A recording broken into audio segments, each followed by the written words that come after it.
Fala galera do terceiro ano, vamos lá para mais uma aula e agora vamos iniciar um conteúdo do terceiro bimestre e esse conteúdo nós vamos falar sobre resistores.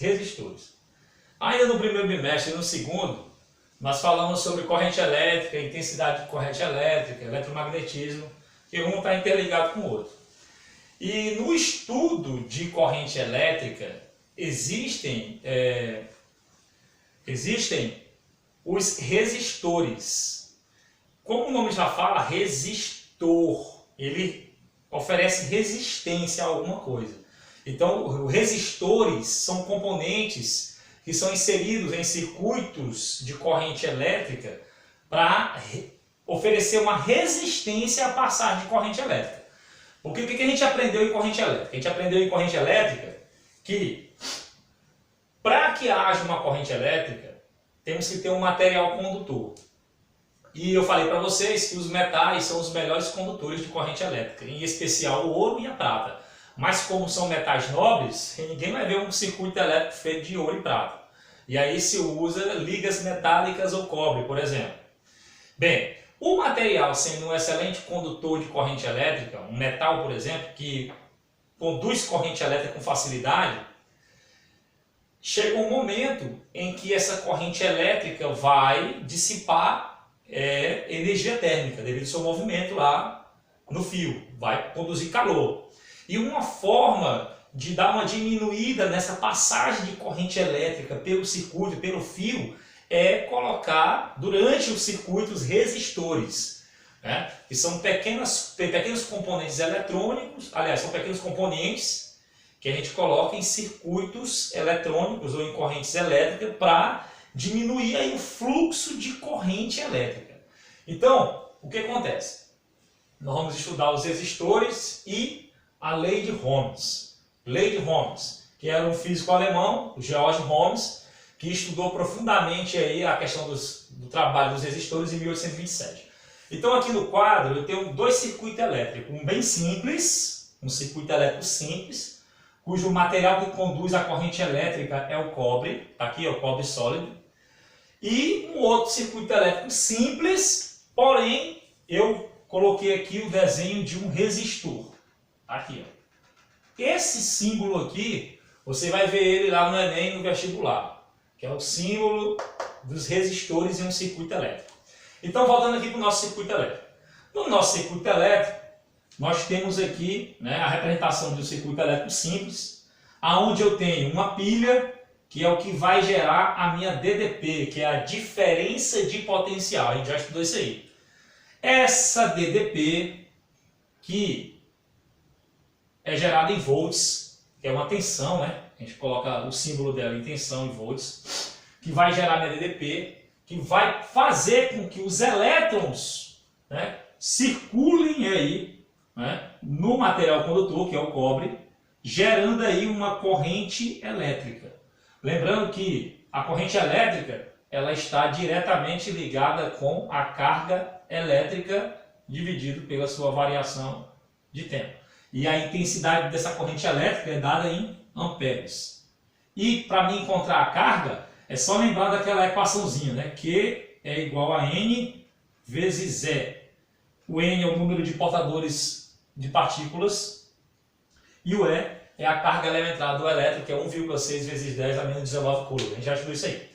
Então o que acontece? Nesse circuito elétrico, a gente não tem aqui a representação do resistor. Não tem resistor.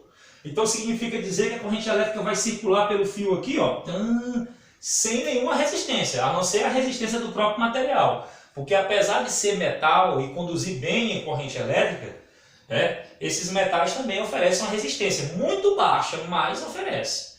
Então quando tu tem um material que conduz muito, que tem baixa condutibilidade de corrente elétrica, é porque ele tem muita resistência, por isso que ele tem baixa condutibilidade de corrente elétrica. Nos casos dos metais, como a sua resistência à passagem de corrente elétrica é bem pequena, ele tem uma alta, né, condutibilidade de corrente elétrica. Ok. Então, nesse caso aqui, o elétron está fluindo aqui no circuito, está gerando a corrente elétrica, está gerando energia térmica E com o passar do tempo, esse fio, ó, pá, se romper, dependendo do gerador da corrente elétrica, da DDP, que está sendo gerada, né? Lógico, atenção. Agora aqui no nosso circuito elétrico, nós temos o mesmo circuito elétrico, só com o adicionamento de um resistor.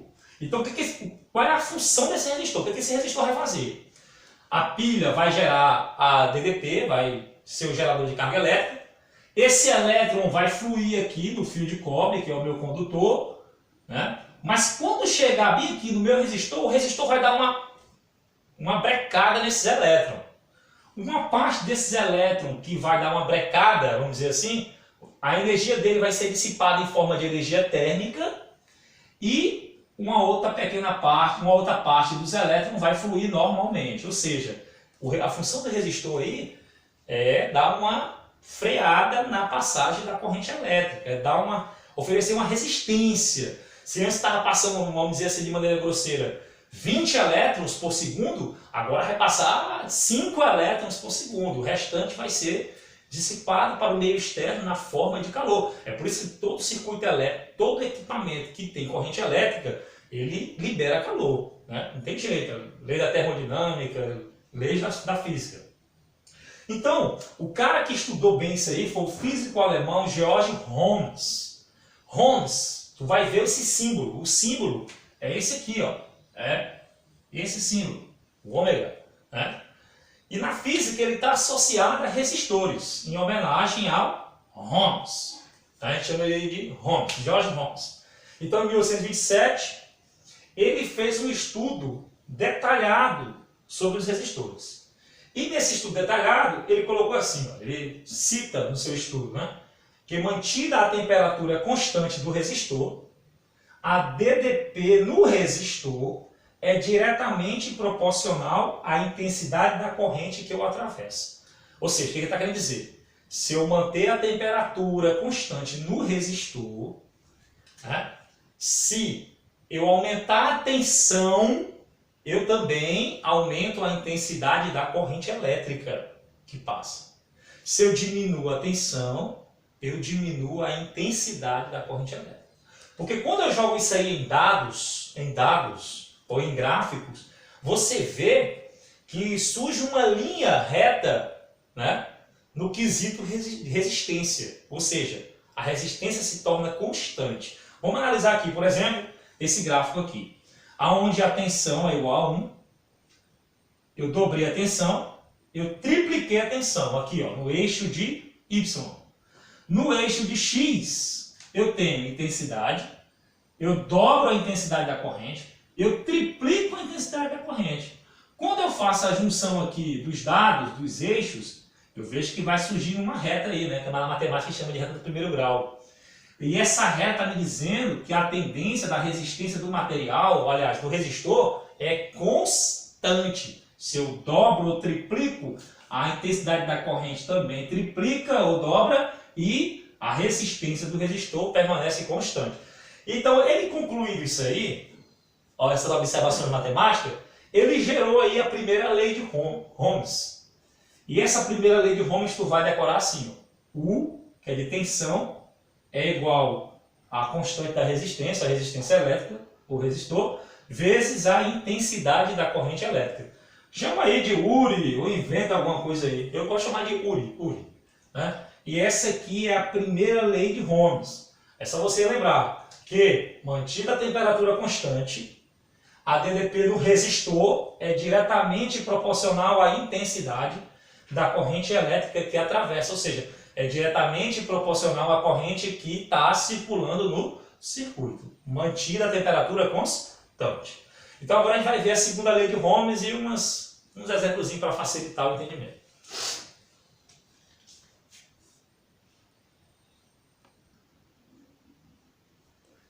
Então, ó, continuando. Então o que acontece? A unidade para se calcular os resistores, a resistência de um resistor, é o ohms. Então, 1 ohms é igual a 1 volts amperes. A questão vai estar lá, então é só usar e raciocinar. Então 1 ohms é igual a 1 volts amperes. Então agora vamos falar sobre a segunda lei de Ohms, que é essa equação aqui. Como eu gosto de comer, Eu gosto de memorizar ela assim, ó. River e pão, levei para o salão. De novo, river e pão, levei para o salão, para a sala, sei lá, inventa aí. Esse R é a resistência do resistor, o R. O Pzinho aqui, que é o Rho, é a resistividade do resistor, que é dado em ohms por metro. Isso aqui é dado na questão, você não precisa nem memorizar a questão do valor dele, né? O L é o comprimento do resistor, se ele vai ser grande ou se ele vai ser pequenininho no circuito.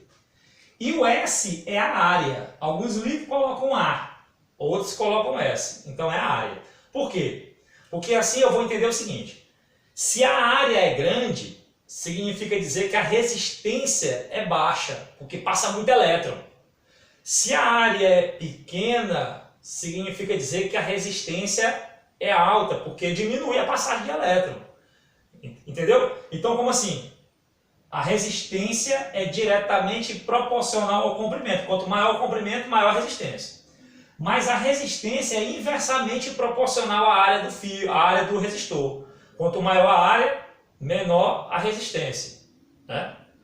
Quanto menor a área, maior a resistência. Então, são inversamente proporcional, a resistência com a área. E diretamente proporcional à resistência com o comprimento. Então, o que acontece? A resistência elétrica do resistor depende do material a qual ele é feito. Se for feito com carvão, então ele vai ter mais resistência, porque o carvão não conduz corrente elétrica, é um metal, né? Baixa condutividade de corrente elétrica.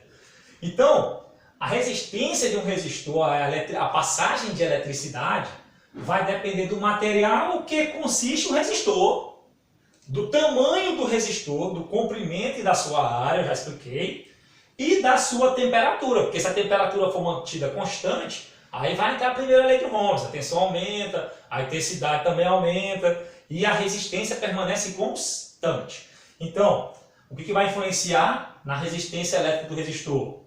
O material a qual o resistor foi produzido, o comprimento e a sua área, né, que são as dimensões, está aqui, ó, comprimento e a área transversal por onde passa a carga elétrica e a sua temperatura. Por quê? Porque se eu aumento a temperatura, então eu vou aumentar o nível de agitação térmica dos átomos que formam o resistor.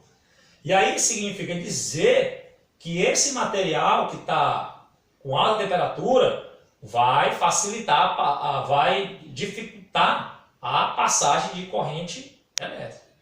Se a temperatura está baixa, né, e aí vai fazer o quê? Vai facilitar, porque não vai ter tanto contato entre os átomos e os elétrons que passam pelo material. Por isso que a temperatura também é um fator importante. Então, na hora de memorizar a equação que nos permite calcular a segunda lei de Ohms, tu vai lembrar o quê?